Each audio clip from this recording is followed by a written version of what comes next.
Police System, submitted by Jobenson Resurrection, Mark Edsel Ragwal. Overview of Country France. Headquarter of France is in the Paris. Police Agency, Police National, Gendarmerie Nationale, Municipal Police Department. Police National is under the Ministry of Interior. Gendarmerie National and Municipal Police is under the Defense of Ministry. Ranks. Director of the Active Services is the highest. Keepers of the Peace, intern, is the lowest. Motto, Pro Patria Vigilant, which means watchful for country. Type of law enforcement, centralized. Estimated strength, there are 18,000 municipal police officers in 3,500 communities.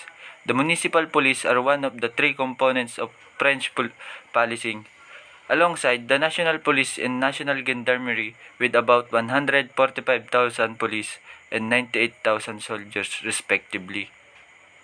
The Police National, formerly called the Sorete, is considered a civilian police force. Its origin date back to 1812 and was created by Eugene Francois Vidoca. In 1966, its name was officially changed to Police National. It has primary responsibility for major cities and large urban areas.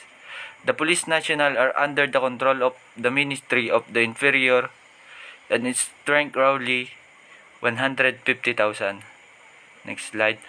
The Gendarmerie Nationale is part of the French Armed Forces. It has the primary responsibility for policing smaller towns and rural areas, as well as the armed forces and military installations, airport securities, and shipping ports. Being a military force, the Gendarmerie has highly centralized organization structure. It is under the control of both the Ministry of Defense and the Ministry of the Interior. As far as its civilian duties are concerned, the Gendarmerie origin date back to 1306, when King Philippe de Bel or Philip the Fair formed the first mounted military police force called the Maréchaux. Between 1697 and 1699, King Louis XIV asserted his authority over police in France, and the Maréchaux became the formal law enforcement arm of the country. In February 1791, it was renamed Gendarmerie Nationale by the revolutionary government of France. The municipal police, or in French, police municipal, are the local police of towns and cities in France outside the capital. There are 18,000 municipal police officers in 3,500 communities. The municipal police are one of the three components of French policing, alongside the national police and the national gendarmerie, with about 145,000 police and 98,000 soldiers respectively. Brief history of the French police system. The book first surveyed the current organization of the French government and its dual police system, emphasizing that nearly all police officers in France are virtually independent of local political control and are commanded at the highest level by civilians rather than police officers. The development of local and national police organization is traced through the ancient regime, the revolution and Napoleonic era, the political uprising and wars of the 19th and 20th century, and the election of François Mitterrand. The police system developed by Napoleon in his effort to centralize the state is still the basic police system of France. Major developments of the 19th century were the evolution of the uniformed police and the detective organization of the Paris police, known as the Sorete, while futures of the 1900s to 1945 period included the Sorete's regional crime squad implemented to cope with a serious increase in the crime initiation of counterintelligence and espionage activities. Problems faced by the police following World War II are discussed, including the Algerian dilemma and terrorism, the Ben Barkay scandal, and de Gaulle's consequent reorganization of the Police National.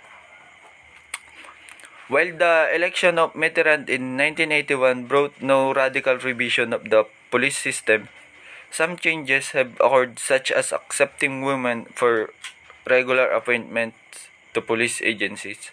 The final chapter outlined that the contemporary organization of the Gendarmerie and the Police National nothing differences and sources of friction. Recruitment and training are discussed, as are the powers of various ranks of police officer and relationship between the police and other components of criminal justice system. About 140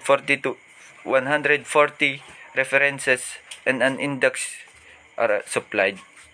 Rank The rank of French policing system is divided in three corps. The first is Paris police can be considered equal in importance to the higher commission rank of a military force and performs very serious nature tasks for the welfare of the city.